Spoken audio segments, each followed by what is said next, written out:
السلام علیکم ورحمۃ اللہ۔ وعلیکم السلام ورحمۃ اللہ۔ میرا سوال یہ ہے کہ اسلامی بچوں کو دینی تعلیم دینا بہتر ہے یا دنیاوی تعلیم دینا بہتر ہے؟ دیکھیے، دنیاوی تعلیم دینا یہ بہتر ہے، ہمارا بچہ دنیاوی اعتبار سے ترقی کرے یہ بہتر ہے، اور دینی تعلیم دینا بہتر نہیں، ضروری ہے۔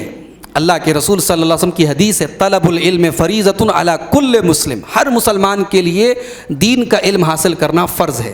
ہمارا بچہ ڈاکٹر بن جائے، انجینئر بن جائے، ڈی ایم بن جائے، ایس پی بن جائے، مگر اسے نماز کا طریقہ معلوم ہونا چاہیے، اسے ایمان اور عقیدے کی بنیادی باتیں معلوم ہونی چاہیے، اسے وضو اور غسل کا طریقہ معلوم ہونا چاہیے۔ تو دین کا علم ہے۔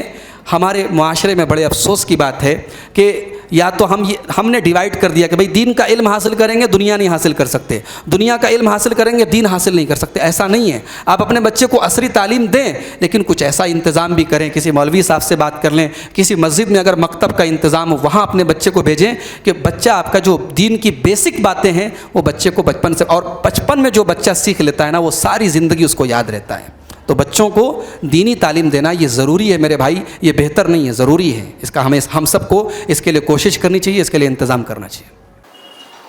السلام علیکم شیخ، ایک اور سوال یہ ہے کہ بعض علماء نماز جنازہ پڑھاتے ہوئے اتنا تیزی سے پڑھاتے ہیں کہ پیچھے والے کچھ پڑھ ہی نہیں پاتے ہیں، ان کو کچھ نصیحت کریں آپ۔ دیکھیے، جنازے کی نماز میں 4 تکبیر اللہ کے رسول صلی اللہ علیہ وسلم سے ثابت ہے۔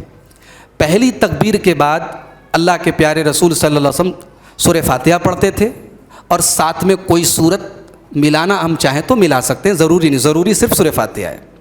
پھر دوسری تکبیر کے بعد درود شریف پڑھتے تھے۔ پھر تیسری تکبیر کے بعد اللہ کے رسول کئی دعائیں کرتے تھے۔ سب سے مشہور دعا جو ہم اور آپ جانتے ہیں، اللہم اغفر لحینا و میتنا و شاہدنا و غائبنا و صغیرنا و کبیرنا و ذکرنا و انسانا، اللہم من احییتہ منا فاحیہ علی الاسلام ومن توفیتہ منا فتوفہ علی الایمان، اللہم لا تحرمنا اجرہ ولا تفتنا بعدہ۔ یہ دعا تو ہم سب کو الحمدللہ اکثر لوگوں کو یاد ہے، یاد نہیں تو یاد کر لیں۔ اس کے علاوہ کئی دعائیں اللہ کے رسول جنازے کی نماز میں پڑھتے تھے، بلکہ کچھ حدیثوں میں اللہ کے رسول نے کہا فاخلصوا لہ الدعاء، دل کی گہرائی سے دعا کرو اس کے لیے۔ اسی لیے اللہ کے نبی صلی اللہ علیہ وسلم تیسری تکبیر کے بعد دیر تک دعا کرتے تھے۔ تو جو ہمارے ائمہ ہیں، علماء ہیں، میری ان سے گزارش ہے کہ آپ اطمینان سے پڑھیں، تاکہ پہلی تکبیر کے بعد جو پیچھے آپ کے مصلیان ہیں وہ آرام سے سورۃ الفاتحہ پڑھ لیں کم سے کم، دوسری تکبیر کے بعد درود شریف پڑھ لیں، اور تیسری تکبیر کے بعد جو دعائیں ہیں 1-2 دعائیں پڑھ لیں۔ اتنے آرام سے تو کم پڑھنا ضروری ہے، ورنہ پھر جنازے کی نماز کا کوئی مطلب نہیں ہے۔